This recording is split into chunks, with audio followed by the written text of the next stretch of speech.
Evakuácia vyše 200 000 ľudí, plamene na ploche 42 000 hektárov borovicových lesov. Tak vyzeral jeden z najväčších požiarov v dejinách Francúzska.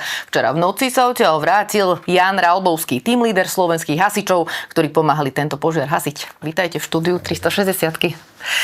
Bol toto najväčší požiar, aký ste hasili? Určite rozlohou to bol asi najväčší požiar, na ktorom sme boli nasadení.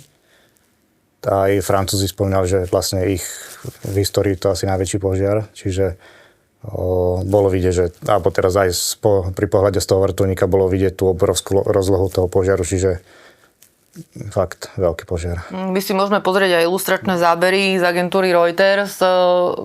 Tento požiar naozaj aj Francúzi považovali za veľmi, veľmi ničivý. Čo presne ste na mieste robili vy a ako vyzerá také hasenie z vrtuľníka? V podstate prvotná požiaravka prišla z francúzskej strany, že vlastne nemajú dostatok síl alebo prostriedkov na zvládnutie tento požiar a preto požiadali Európsku úniu o vlastne medzinárodnú pomoc a Slovensko na túto výzvu reagovalo a teda ponúklo vrtuľník s posádkou, ktorú teda následne francúzska strana akceptovala a teda sme vyrazili do Francúzska.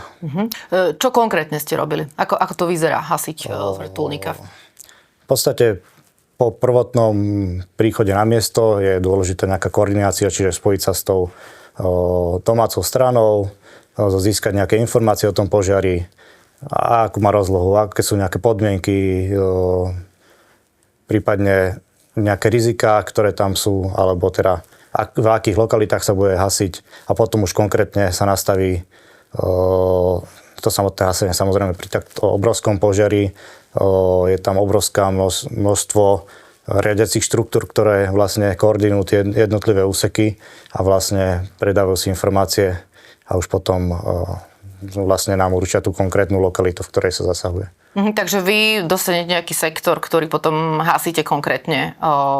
Hej, vlastne celý ten požiar je rozdelený na nejaké sektory a je vlastne určené, kto kde bude zasahovať a vlastne vytýči sa tá oblasť, prípadne nejaké prekážky, ktoré môžu v tej lokalite sa vyskytnúť. A dôležité pre nás je teda vodné zdroje, aby boli čo najbližšie k tomu požiaru, dostatočnou kapacitou, dostatočne veľké teda, aby ten vrtuľník tam tú vodu dokázal nabrať. A teda keď máme tieto všetky informácie, tak môžeme vyraziť, už konkrétne hasiť. Na akých miestach a ako konkrétne sa vlastne používa vrtuľník? Prečo sa tam ide vrtuľníkom a nejde sa tam hasičskými autami? No, bude to v nedostupnom teréne, že problém sa tam s hasičskou technikou dostať, vtedy sa nasadzuje vrtuľník, alebo v prípade takto, ako to je pri Bordeaux, že ten požiar má veľkú rýchlosť šírenia a ten presun hasičských jednotiek by tam trval značnú časť, čiže rýchlejšie tam je nasadiť ten vrtuľník, aby rýchlo reagoval prípadne nejakú zmenu šírenia toho požiaru, kdy konkrétne zasiahol na to miesto, kde sa to rozširuje. Vy už ste niečo naznačili, ale ako vyzerá v praxi, alebo ako sa postupuje v praxi pri hasení takého obrovského požiaru? Hej? On je asi rozlezený po mnohých častiach, možno sa mení, s tým, ako sa mení smer vetra, možno ten požiar sa vyvíja iným smerom. Ako to funguje? Ako si to mal aj predstaviť?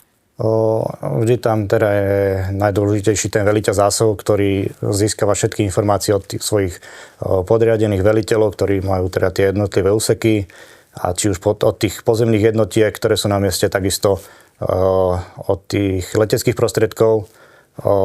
Pri takto veľkom požiari je tam veľké množstvo rôznych leteckých prostriedkov na hasenie, či už sú to vrtuľníky, lietadlá a aj samotné toto hasenie letecké sa musí koordinovať z vrchu a vlastne aj v tých jednotlivých sektoroch, aby bolo jednak čo najúčinnejšie a jednak čo najbezpečnejšie.